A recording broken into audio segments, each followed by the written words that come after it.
This is The Poet and the Poem from the Library of Congress. I am Grace Cavalieri, and Annie Finch is here today with her spells and her lullabies and her beautiful goddesses. And here's a poem from Annie. Blessing on the poets. Patient earth diggers, impatient fire makers, hungry word takers, and roving sound lovers, sharers and savers, musers and achers, you who are open to hide or uncover, timekeepers and haters, wake sleepers, sleep wakers. May language's language, the silence that moves under each word, move you over and over, turning you wondering back to surprise. Annie Finch, who has been with us as a pillar of poetry, carrying forth language with beauty, but some new generation may be just finding you for the first time, Annie, when we're talking to a whole new world of people. And if I think of Annie Finch, I think of women, formalism, I think of metrics, I think of performance, I think of spells, lullabies. Tell me, how do you describe yourself? Thank you for that wonderful question, because it was actually not simple to describe myself, but now I have done it.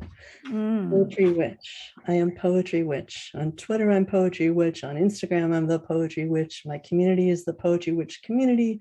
My most recent book is the Poetry Witch, Little Book of Spells. So I have found it.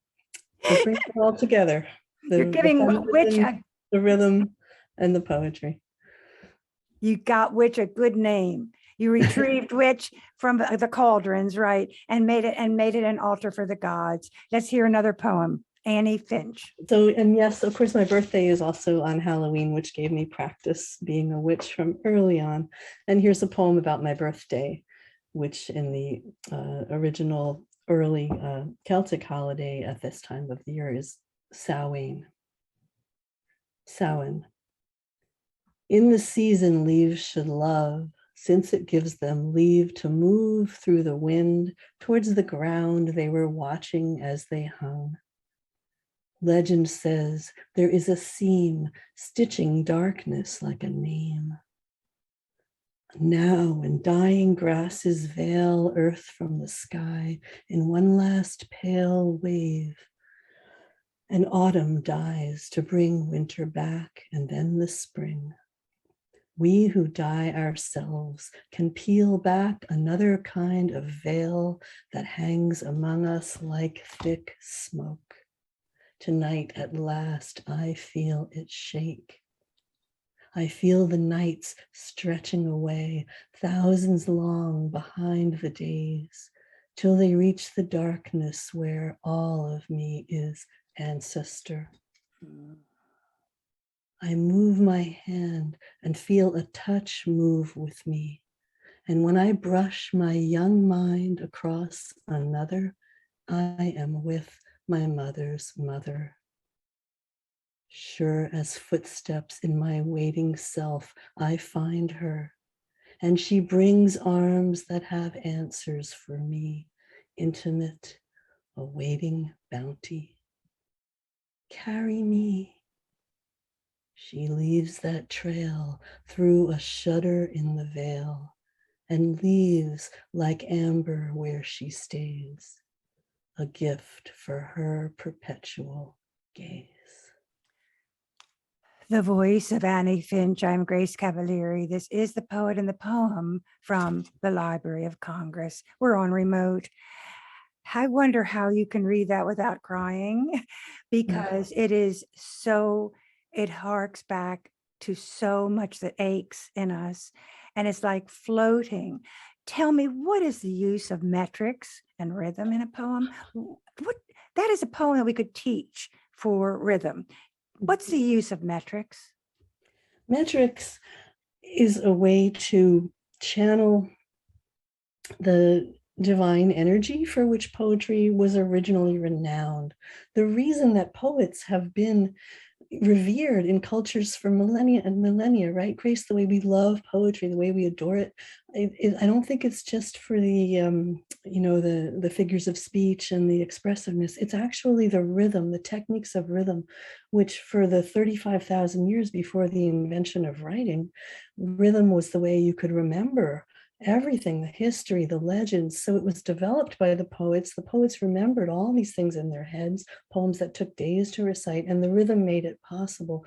And I think we all still have this in our bodies physically, this connection to the rhythm. So what it does, it brings us out of the left brain where we read prose and we think logically, and it brings us into the right brain where we have our intuition, and it connects us with the spirit and the heart and the body. So it's the metrics that actually make poetry do its magic. The spirit, the heart, and the body, my three favorite organs. But Annie, do you think you're alone in this? Do you find yourself on Mount Olympus and a little bit chilly these days? Because we go to you to find this, and sometimes we go to you and there's not many more we can go to. This, I guess it's true, but the beauty of it, Grace, you mentioned new generations. So, when I was a professor up until about 10 years ago, and then I started going online. And for a while I thought, well, the poets are over here and the witches are over here. And I started these different online communities, and eventually I couldn't handle that anymore. So I combined them into Poetry Witch. And I thought I was alone. Not true. So many people are finding it now. And I have an online community which has almost 1,000 women from around the world in it, women and gender nonconforming people. And so a lot of poets turn out to be witchy, and a lot of witches turn out to be poets. And the thing that unites them that they're excited about is metrics. So the rhythm is starting to speak to people. I think the slam poetry has helped make it more accessible. Oh, that is such a good answer. That is an unexpected answer. Annie Finch, unexpected and expected. Thankfully, another poem. So exciting. Oh my goodness. Well, this one is called Witches. Speaking of, witches shall believe in earth, birth in body, darker birth, power above, power below. Witches shall find high and low, fire and air and water and land. Power grows everywhere she stands. Power before and power after.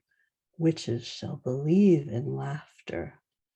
Birth in spirit, center, love. Witches shall believe and move. But you once said, and we see that spells are rhymes. They automatically rhyme. Now, did you further that in the world, or is that something that you can get behind academically? You mean the way spells in popular spells always rhyme? All your spells rhyme. Often they do, not always, but yes, you are right. They often do. I find that, again, I want people to read my poems aloud. They are really meant to be read aloud. And that's because of the connection with the mind, the body, the heart, and the spirit all together. And I think the other thing is there's the metrical diversity to it. So the different meters, when I teach, I don't only teach iambic meter, which is what most poets know nowadays. I have a variety of 5 different main meters that I teach. And so each of these meters has its own kind of quality, its own emphasis. And so I think the rhyme helps you to distinguish the different meters. It helps to really mark the line endings. And it's a wonderful tool. I don't always use it. I often will use meter without rhyme, but when it's a spell, I think the rhyme really adds to it. Well, when we hear about it, there's nothing better than hearing it itself. So let's have another poem by Annie Finch. Moons for our daughters. Moons that are linking our daughters' choices and still more beginnings, threaded alive with our shadows. These are our bodies' own voices, powers of each of our bodies, threading, unbroken, begetting flowers from each of our bodies. These are our spiraling borders, carrying on your beginnings, moving through shadows to daughters, moving inside our beginnings, moon of our daughters and mothers. Beautiful. Do you know that you are a goddess for women? Do you know that, or has it come around to you yet that women consider you a goddess and that they worship the things you say and they have found a voice? They have found a voice for themselves. It's pretty phenomenal in one lifetime. How long have you been writing? Since I was 7 years old. My mom was a poet as well. Mm-hmm. And tell me about that little 7-year-old. Tell me about her. What was she like? She was quite quiet and shy. There was a forsythia bush in the backyard, and I used to climb inside it. It made like a cave, and I would go in there and have my own little private temple. We need that for a cover of a book.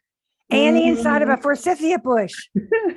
How cool. I'm writing a memoir now. I've been writing it for about 12 years, Grace, but I think I'm finally getting to it. I'm finally finding it. And when I was little, when I was 7 or 8, I began to have a recurring dream of a woman who I thought of as like the silver-haired woman. And she never spoke to me, but she would appear in my dreams, this beautiful goddess-like woman with this long silver hair. And she was always like doing something interesting. And I just would see her go by in my dream. And then I start the memoir with that because I feel that I actually now am her. Like, oh, you got a picture of yourself before you became yourself. That really, that went through my body. Let's have another poem, Annie Finch.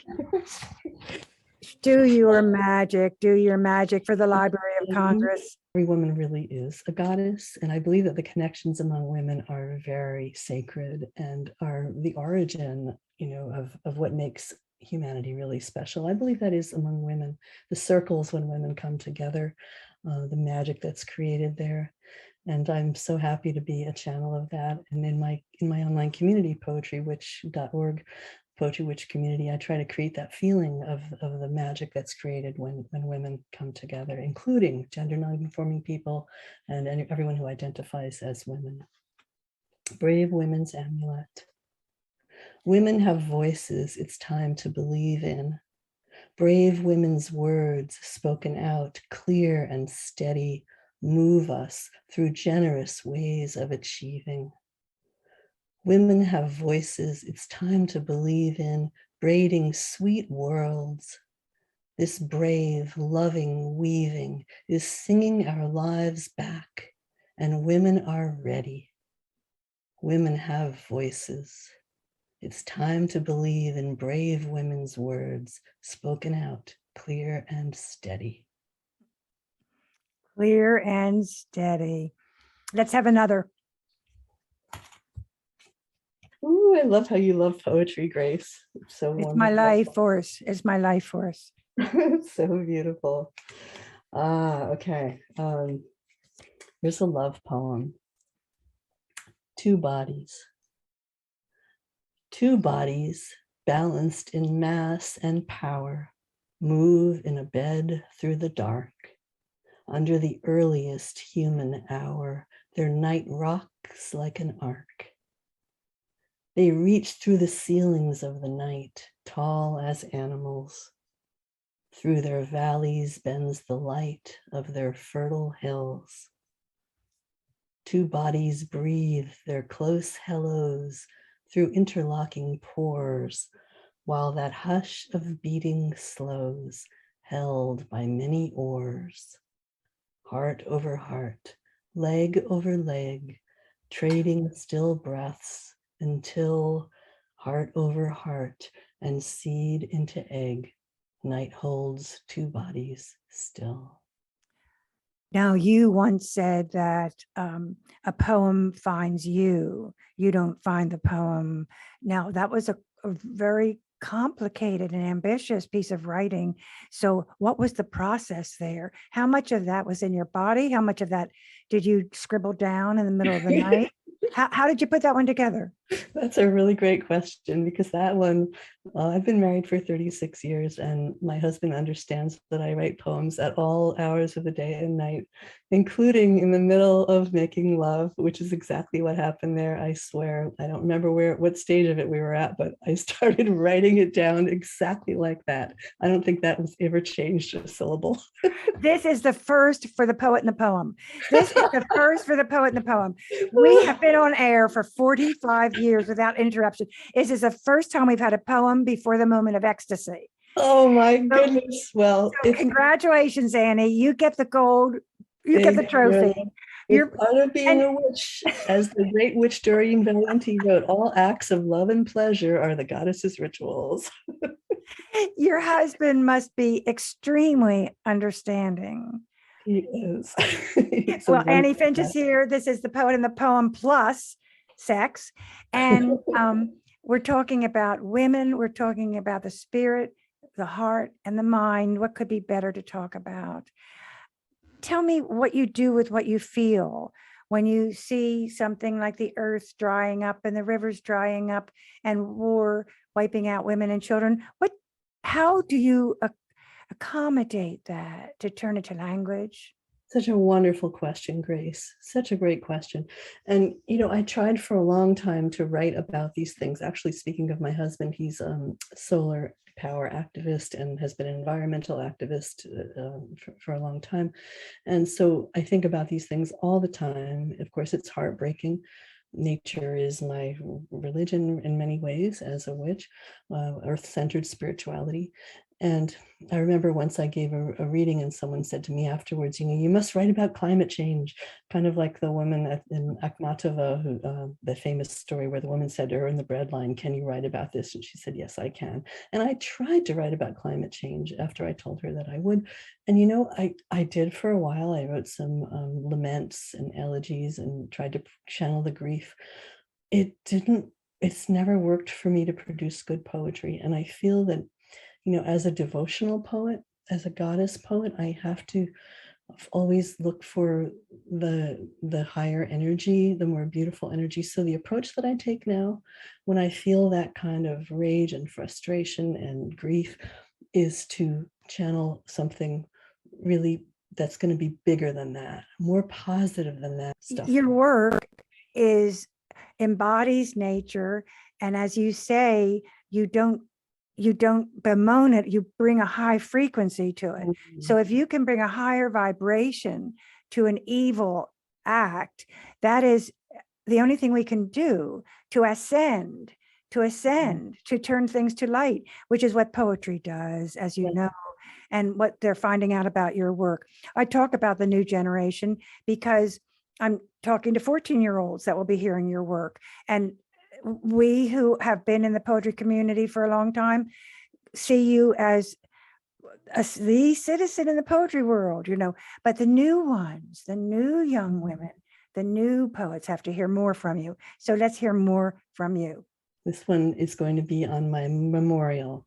So I have my memorial all picked out.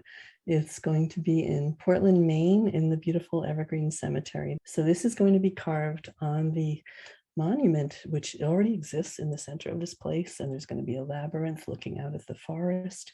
And this is going to be there. It's called Walk With Me. Walk with me just a while, body of sunlight, body of grass, surface of trees, head bending to the earth we have tasted, body of death, surface of leaves, sinking hooves in the mud by the river, root of the live earth, live through my body, sinking body, walk in me now. Well, we're going to put that off for a very long time. I want everyone to know that you are the author of, more than 6 books, I think. You're working on your 7th or 8th book of poetry. Yeah. And you have won many awards. Your books on poetics and poetry writing is a textbook, A Poet's Craft. You've edited a dozen books.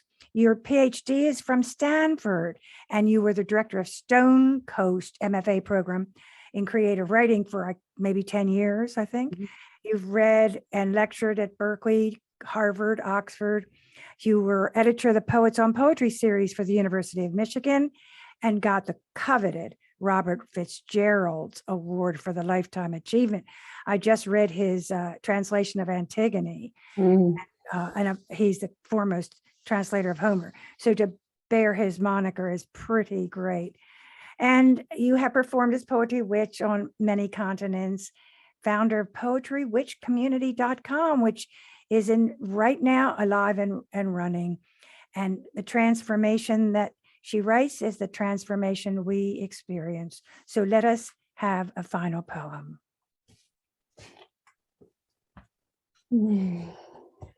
Such a joy to be here, Grace. I just want to say thank you for all you do for poetry. Your amazingly wonderful show, and what an honor to be here. Well, here's one for Emily Dickinson. This one has been set to music by a wonderful composer, Laurie Laitman. When I cut words you never may have said into fresh patterns, pierced in place with pins, ready to hold them down with my own thread, they change and twist sometimes. Their color spins loose, and your spider generosity lends them from language that will never be free of you after all. My sampler reads, called back. It says, she scribbles out these screeds. It calls, she left this trace, and now we start in stitched directions that follow the leads I take from you as you take me apart. You wrote some of your lines while baking bread, propping a sheet of paper by the bins of salt and flour. So if you're needing lead to words, you'd tether them as if in thin black loops on paper.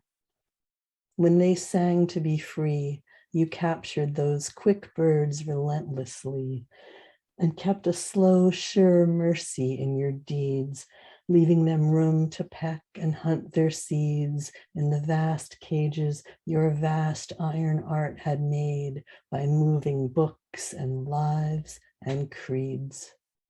I take from you as you take me apart. You know, only witches can expand time. So we have time for one more poem. Only witches can race with the clock and win. So please, one more, another final poem.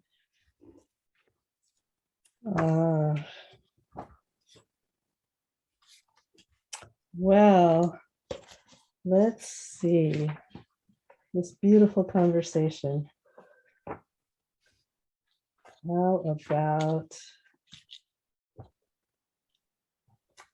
about, let's see, this was and you mentioned the younger people who may be listening.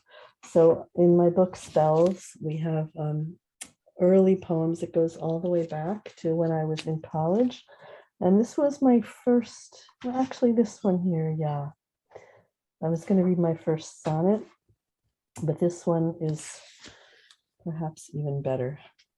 It's called Sapphics for Patience. And when I wrote this, I was a junior in college, and I guess I thought I had maybe it was about a boy I had a crush on, but now that I'm looking at it, I think it was really about becoming a poet and about finding my dreams. So to all the young people out there, just enjoy this one, especially maybe. Sapphics for Patience. Look there, something rests on your hand and even lingers, though the wind all around is asking it to leave you. Passing the windy passage, you have been chosen. Seed, like dust or thistle, it sits so lightly that your hand in holding the trust of silk goes gentle. Seed, like hope has come, making stillness. Wish in the quiet. If I stood there, wrapped by the windy passage, staring at my hand, which is always open, maybe hopeful not to compel you, I'd wish only for patience. The voice of Annie Finch. This is the poet and the poem from the Library of Congress. The program is produced by Forest Woods Media Productions, post-production by Mike Turpin, MET Studios. We wish to thank the Library of Congress for making the program possible. Funding is provided by the Sinipid Fund, Ravada Foundation, Avi Deshashani, and Sandy Jackson Cohen. Mike Turpin is our engineer. I'm Grace Cavalieri.